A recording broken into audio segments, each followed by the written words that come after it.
I'm Erin O'Byrne and welcome to Everything EFL podcast. I'm passionate about serving teachers and I offer training for schools and institutions whose language teachers need a little refresher, a change of mindset and some super practical ideas to put into their classrooms straight away.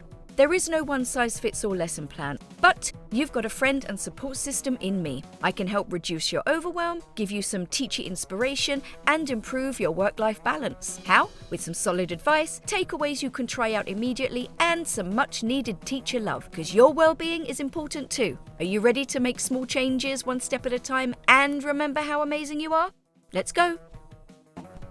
Hello, you gorgeous teacher. Welcome to Everything EFL podcast. If you're one of my lovely regular listeners, welcome back. If you're a brand new listener, you are most welcome and I hope you stick around.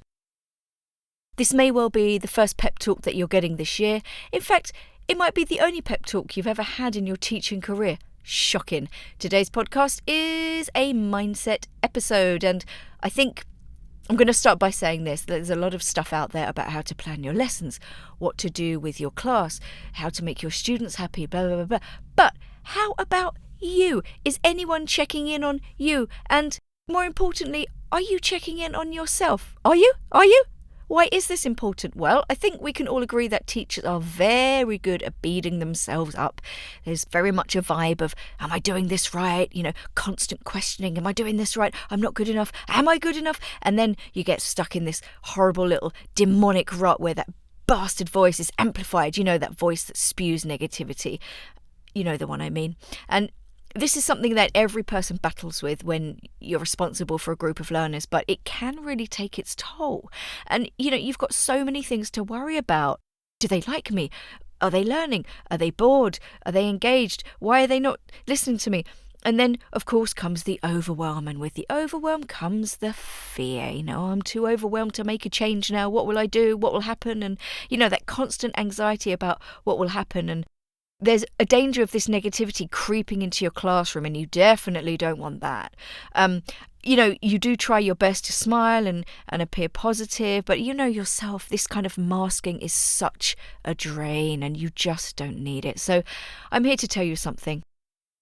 If you make a change, try something you've never tried before, or just implement something a little bit differently, what will happen? Not much. In fact, good things will likely happen. The bad things you're thinking about probably won't happen. But, as humans, we just fundamentally fear change. We fear doing something we don't know the outcome of. But, tell me, what's better? Doing the same thing again and again and expecting different results, or trying something new and possibly getting a pleasant surprise? Now, in this episode, a little bit like episode 119, stepping outside your comfort zone, I'm not going to rehash that. But, go back and listen to that if you need a little push. But this one is just a few things that I want to tell you. First thing, I want to impress upon you that it's okay to feel bad, right? But it's not okay to constantly feel bad and beat yourself up and not do anything about it. All have those days, and even 20 years into my career, I have the odd day like, I had a full weekend, I was exhausted, I probably didn't plan as much as I could have, and I took most of the inspiration from the course book, but added a little lexical element, and a scintillating lesson it was not, but I didn't feel too bad because at the end of the day, I got through it, and I know tomorrow I'll make up for it and blow their minds. But look, back to you. My point is, feel bad, feel your feelings, but then get back up again. Keep moving forward. Second thing is, if you're not happy with the way things are going, you have to commit to making a change. And if that is too overwhelming, hear me out. What I'm here for is that you have a lovely teaching community around you. Now, that could be LinkedIn. It could be my Breathe Easy Teacher newsletter community. It could be this podcast. It could be the people you work with.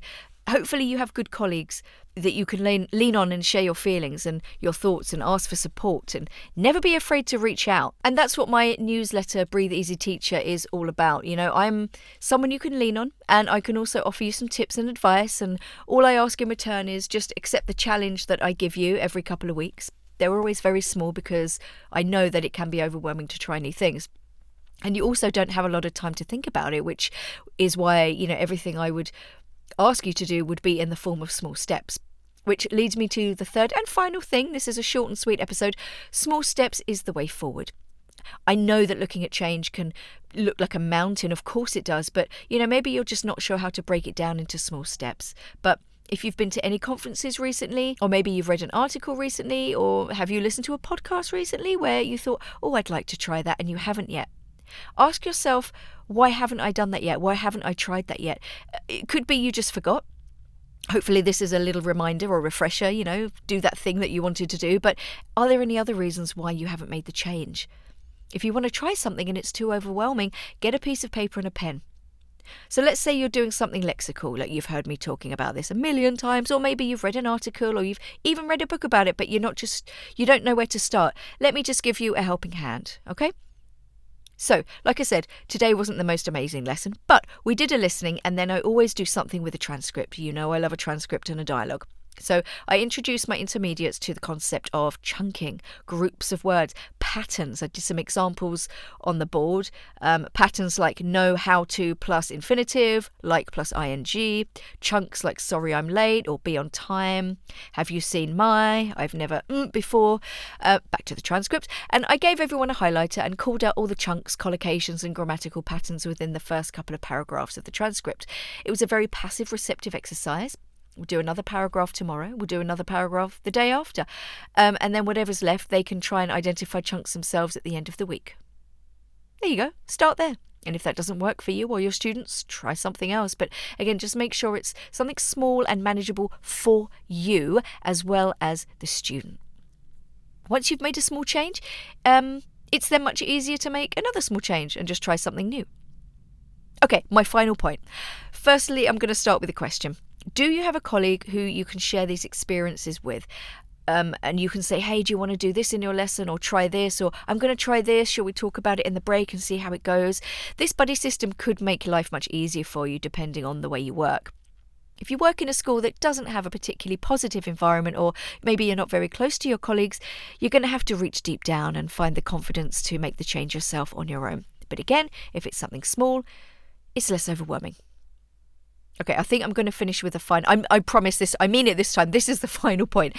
Even if you're having a bad day, or even just a bad sort of period of time where you're not feeling particularly confident in yourself or your teaching abilities, or you don't think you're good enough, just remember, you are a freaking rock star to a lot of people.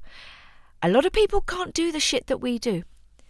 How do I know? I've seen bad teachers, and I've had the judgment of people going, oh, you're an EFL teacher. Oh, right, yeah, okay. And that kind of condescending, I could go in and do that. No, you couldn't. I know some extremely intelligent, capable people, but I mean, it doesn't make them a teacher. We have so many skills, so much knowledge, so many good ideas, so much creativity. It's just with the pressure that comes with the job and the expectations and the overwhelm and the burnout that can come with it very easily. It's easy to forget the things like you're amazing, but I'm here to remind you, my darling gorgeous teacher, that you are amazing, and please do not forget that.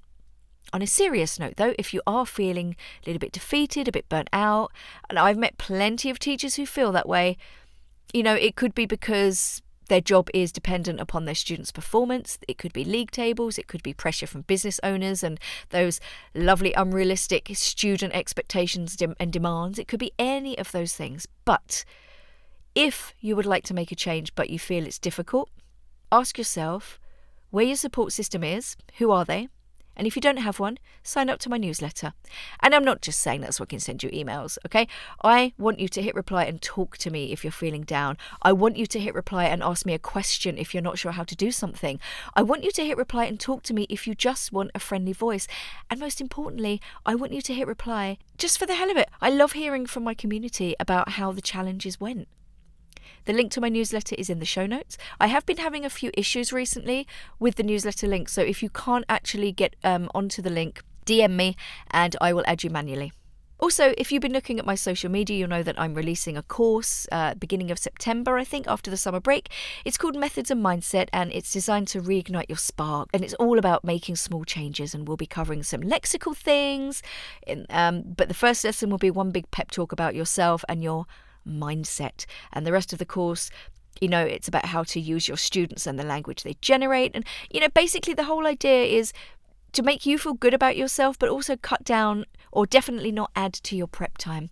All of the things we talk about in the course really don't require that much in terms of planning. Again, it's about a change of mindset and just a willingness to try a few new different things. I'm feeling really good about this course. I think it comes from years of talking to teachers and also being a teacher myself, identifying the fundamental issues and trying to address them in a practical way that isn't too overwhelming. Teachers who need to make changes, it's all about small steps, but I will be with you every step of the way and you will always have a support system long after the course finishes. So sign up to my newsletter, subscribe to this podcast if you haven't already. Just hit that little subscribe button, you know the one. Keep an eye out for more information about my course. If you are a member of my newsletter community, you will receive a discount. It's going to be fairly reasonably priced anyway because it's my first one, but you will get a really big discount if you join my newsletter. And in the meantime, let me know if this episode resonates with you, how you feel about it. You can DM me on my social media or email again, or wait till you get a newsletter and hit reply and just tell me what you're thinking. But until next time, my gorgeous teacher, as always, look after yourself, be kind to yourself, be patient with yourself, but also push yourself to make a small change this week. Challenge you to do that. And most importantly, share the love. Bye.